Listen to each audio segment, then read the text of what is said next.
পালিয়ে লুকিয়েও বাঁচল না ধর্ষণের পর পটিয়া সরকারি কলেজের অনার্স পড়ুয়া ছাত্রীকে খুনের মামলার একমাত্র আসামি। চন্দনাইশ উপজেলায় এমন নারকীয় ঘটনার পর অপকর্মকারী লুকিয়েছিল কক্সবাজারের রামু এলাকায়, কিন্তু বেরসিক পুলিশ ঘটনার মাত্র 2 দিন পর তাকে গ্রেপ্তার করে।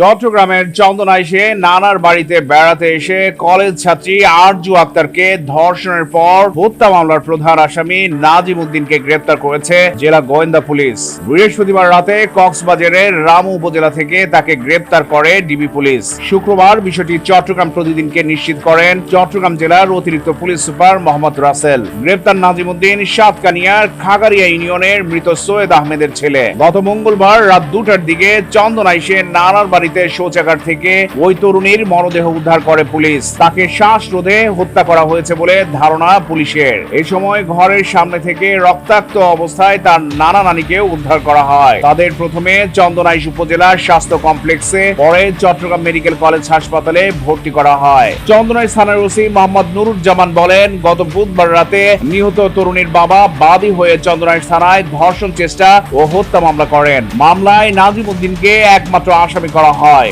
গোয়েন্দা পুলিশের সহায়তায় তাকে গ্রেপ্তার করা হয়েছে। চট্টগ্রাম প্রতিদিন নিউজ ডেস্ক।